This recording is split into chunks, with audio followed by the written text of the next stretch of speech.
Kamera, my first few minutes with God, day number 121, 2 Samuel chapter 5, verse 1 through 10, and 1 Chronicles chapter 11 and 12.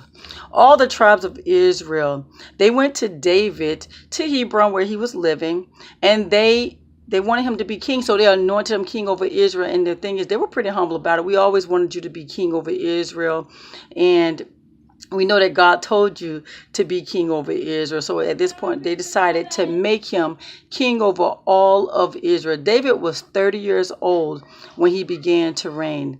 He reigned in Judah for 7.5 years, but he reigned in all of Israel, including Judah, for 33 years. So in total, he reigned 40 years as king. But this is the thing, David reigned. He was anointed at age 17, around 17 when he was anointed king.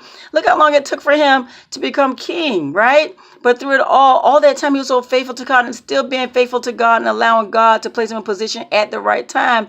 And I love the book of Psalms that shows us what he was going through. He pointed out a lot of things he was going through, but he like he tells us to do, meditate on God's word day and night. And he just trusted the move of God. Doesn't mean he wasn't going through some stuff. He just trusted God through it all, and he would encourage himself.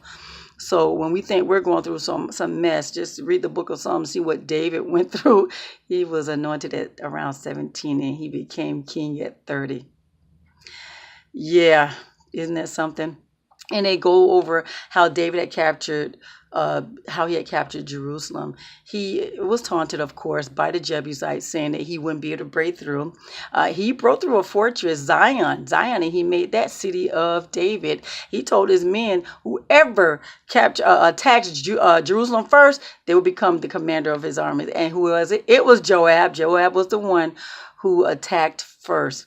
And he was responsible for rebuilding Jerusalem as well as David focused on the city of David.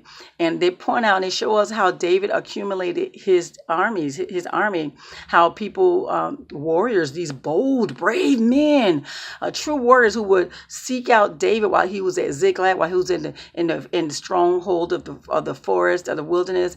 And these were no anybody. You had people related to David who would come. You had mighty men from Gad who come. You got to see what they were made of. These were big, mighty men.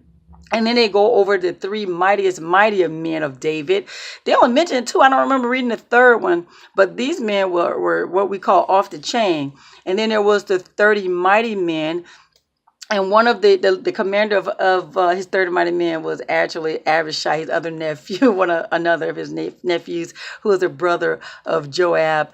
And he didn't get there just because he was the nephew. He was a tough something as well.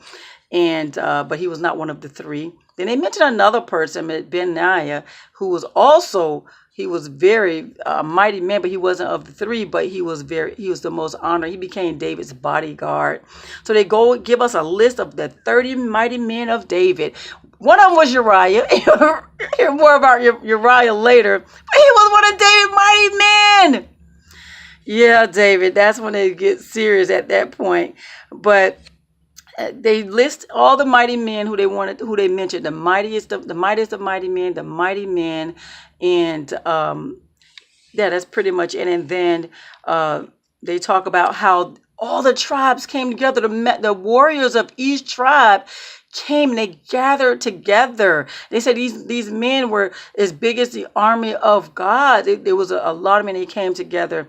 When David became king over all of Israel, there was this huge celebration. They celebrated for like 3 days. Everybody was overjoyed to make David king. Isn't that something? Over all of Israel. So there you have it, guys. That's day number 121. 2 Samuel chapter 5, verse 1 through 10. And then 1 Chronicles chapter 11 and 12. You have a God-filled, blessed day.